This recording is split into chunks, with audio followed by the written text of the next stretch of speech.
बाल अब 1 रुपए में। कुछ भी जहाँ ना था कल तक तेरा मेरा, वहाँ आज रिश्तों का सौदा होने लगा, चलने लगा इंतकामों का सिलसिला।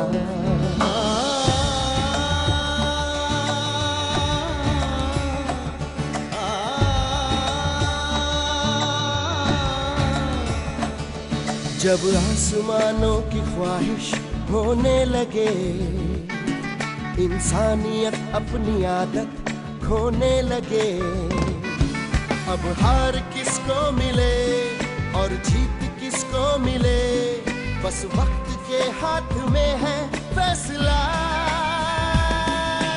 कैसी कश्मकश,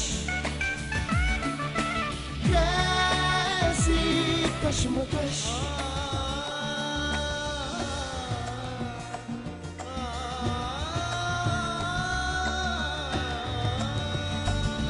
इस जिद भरी जंग का अंजाम किसको पता, बस वक्त के हाथ में है फैसला।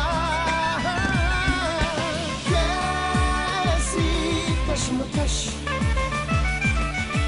कैसी कश्मकश।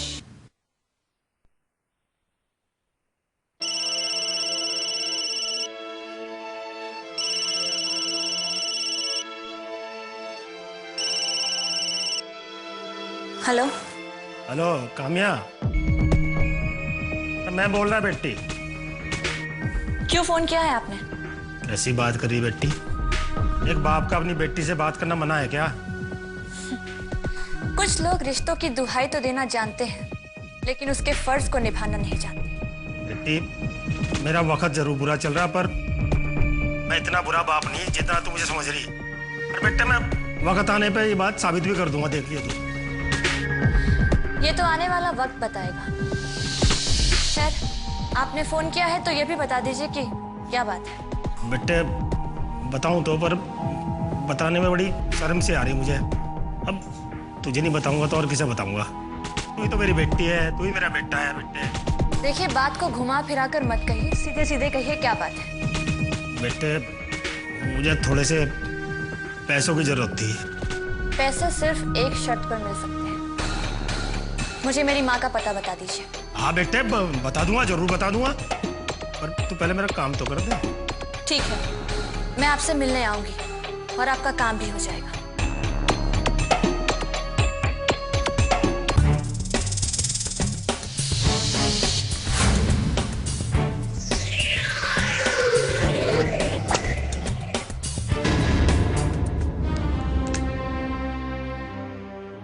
मुझे माफ कर दे बेटी, जब पैसा तो एक बहाना है, बस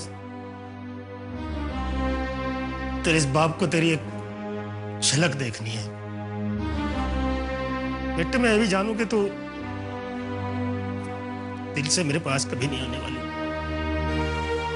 मैं भी क्या करूं, बाप आपका दिल है।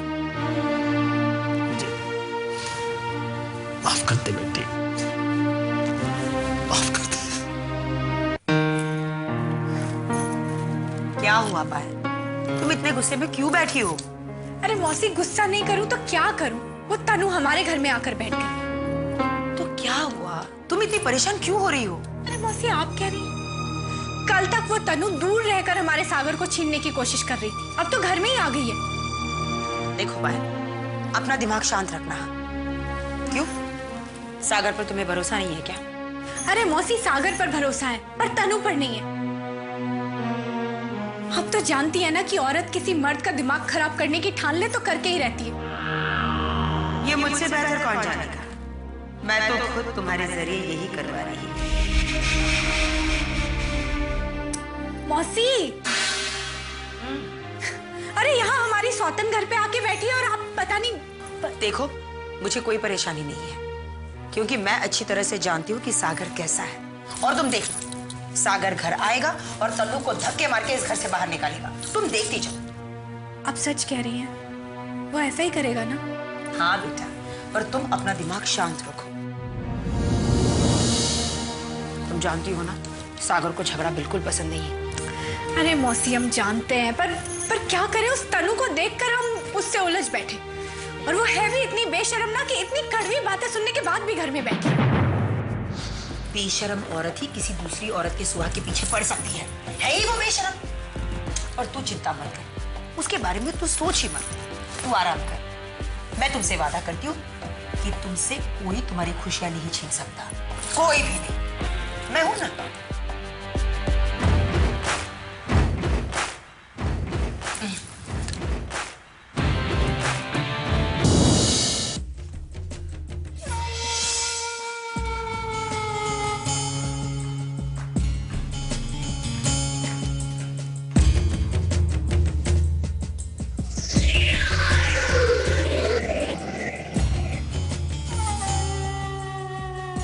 काम्या, तुम कहीं भी चली जाओ, मेरी निगाहों से बच नहीं सकती।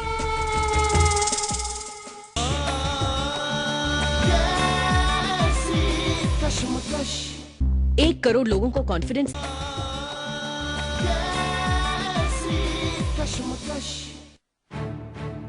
तुम्हारी हिम्मत कैसे हुई मेरी भाभी से इस तरीके से बात करने की? अभी तो मैंने सिर्फ बात की है। अगर वो औरत मेरे घर से नहीं गई ना तो धक्के मार के बाहर निकाल दूंगी। चुप रहो। साहिल भैया की वजह से मजबूर हूँ, वरना मैं भी बस सागर की वजह से मजबूर हो जाती हूँ। तुम लोग 2 कौड़ी के इंसान मेरी भैया की इंसानियत का ये सिला दे रहे हो। उनका ही घर उजाड़ने में लगी हो तुम। संबंध है हमारा सागर जी से। वो मेरे पति हैं, मेरी खुशियां हैं। कोई रिश्ता नहीं है तुम्हारा इस घर से। क्यों पीछे पड़े हो तुम लोग हमारे? क्यों पीछे पड़े हो? चली जाओ यहाँ से, चली जाओ। जाना तो तुम्हें पड़ेगा। मैं भी देखती हूँ तुम यहाँ कैसे रहती हो।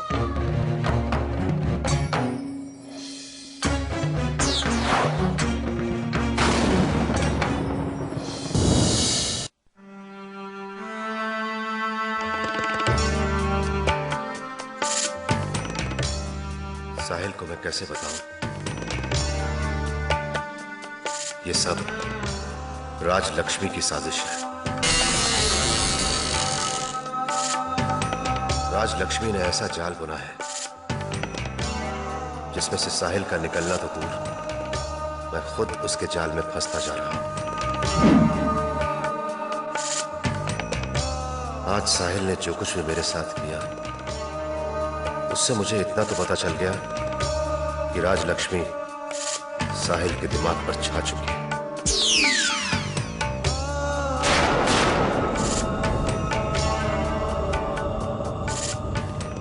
क्या करूं मैं, क्या करूं? तनु भी वहां आई होगी। राजलक्ष्मी कहीं उसे भी अपनी किसी चाल का शिकार न बना ले।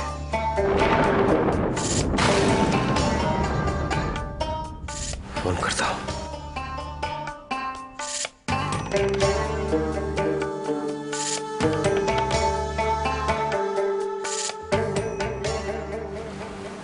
नहीं,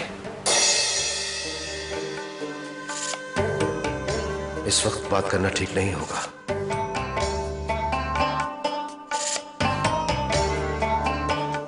पता नहीं वहां क्या चल रहा होगा। भले ही साहिल ने मेरे साथ कड़वी बातें की हो, पर तनु के साथ वो ऐसा कभी नहीं कर सकता। वो उसे बेहद चाहता है। और पूर्वा भी तो है वहां। क्या मुझे वहां जाकर खुद देख कर आना चाहिए? नहीं नहीं, ये ठीक नहीं होगा। क्या पता मेरे जाने से और बात बिगड़ जाए। मुझे सुबह तक का इंतजार करना चाहिए। हाँ, सुबह तक का इंतजार।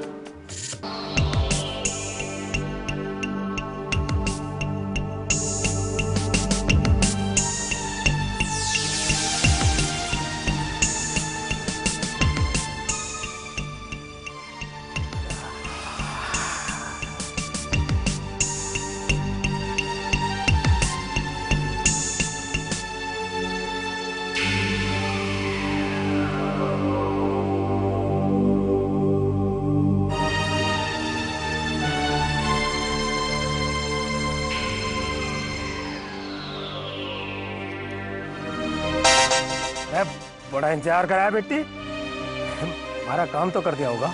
अब हमारे बीच यही तो बचा है जिसे मैं ईमानदारी से निभा रही हूँ। लेकिन आप, ये मतलब है तेरा?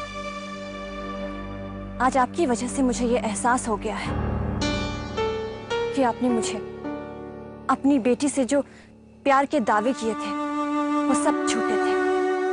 और आप जो हमेशा ये कहते रहते हैं ना कि माँ ने मुझे आपसे दूर करके आपको बहुत दुख पहुंचाया है, ये सब झूठ है। ना ना ना बेटी ना, ये बिल्कुल झूठ ना है, ये तो बिल्कुल सच्ची बात है। हमारी माँ सुचित्रा तुम्हें हमारे से दूर लेगी, इसलिए लेगी कि वो चाहती थी हम तड़प तड़प के मर जाएं।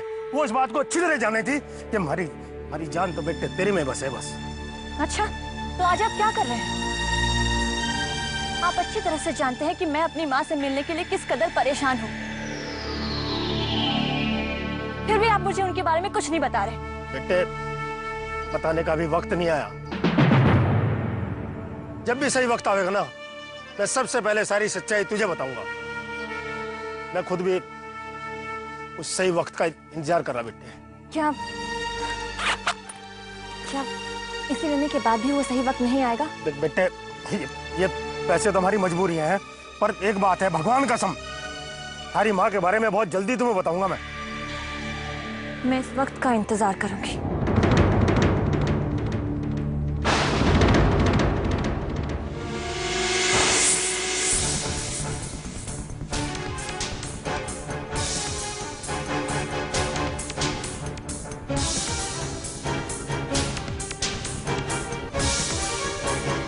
अब तो बेटे तू जिंदगी भर इंतजार ही करती रहो कि मैं कब बताऊंगा।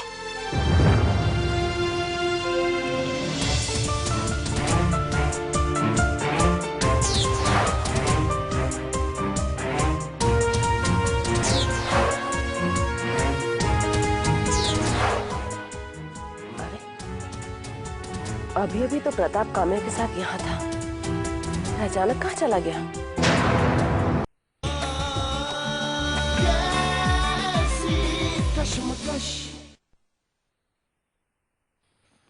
भैया, आप यहाँ हॉल में बैठकर क्या कर रहे हैं? भाभी इतनी दूर से आपसे मिलने के लिए आई है और आप... भाभी चली भी गई तुम्हारी। क्या? कहाँ चली गई? तनु अपने पापा के यहाँ चली गई। भैया, वो इतनी दूर से आपसे मिलने के लिए आई थी। एक तो पायल की वजह से वो रोने पर मजबूर हो गई, और मुझे लगता है जरूर आपने भी उनसे कुछ कहा होगा, तभी तो वो इतनी रात गए यहाँ से चली गई। पूर्वा, क्या हो गया है तुम्हें? आजकल तुम्हें हर इंसान सही लगता है मेरे अलावा। हाँ भैया, क्योंकि आजकल आप जो कुछ भी कर रहे हैं ना, उसे कोई सही नहीं कह सकता।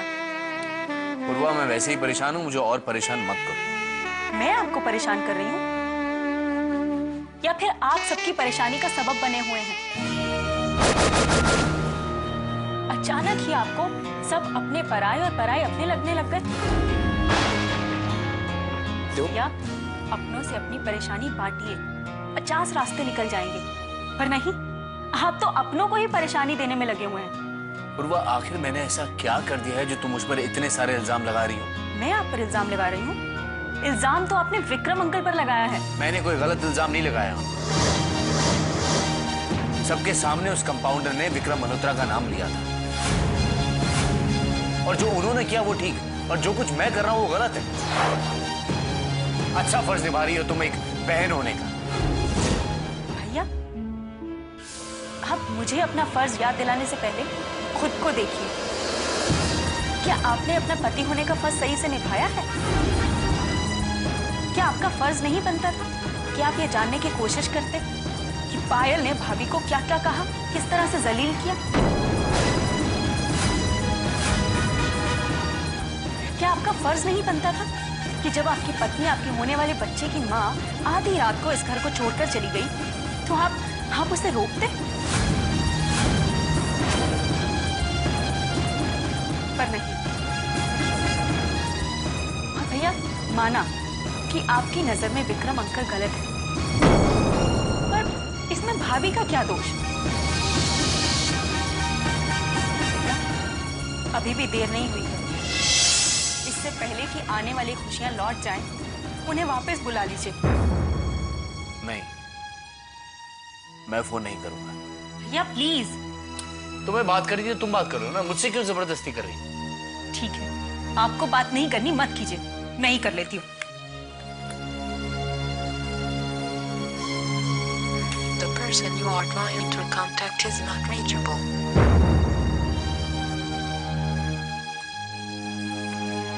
The person you are trying to contact.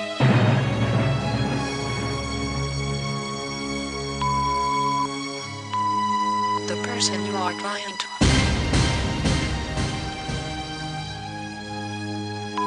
The person you. The person you are trying to contact is not reachable. भैया, तनु भाभी का फोन नहीं लग रहा। फिर से लगाओ, लग जाएगा। मैं कितनी बार ट्राई कर चुकी हूँ। तो हो सकता है बंद कर दिया उसने।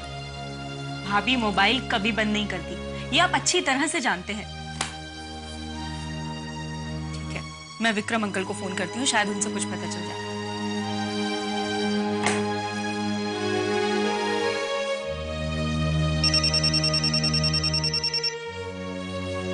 हेलो। हेलो अंकल, पूर्वा बोल रही हूँ। बेटा, तुमने इतनी रात गए मुझे फोन क्यों किया? सब ठीक तो है ना?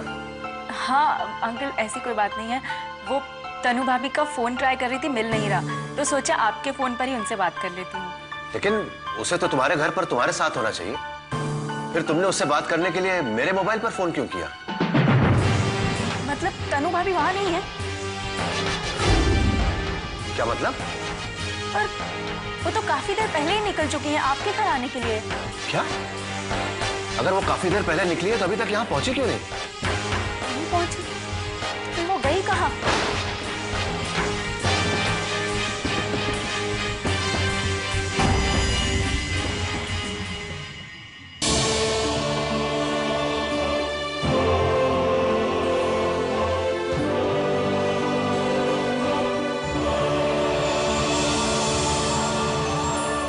कश्मकश जिंदगी की प्रायोजक सनसिल्क, 2 गुने घने बाल अब 1 रुपए में।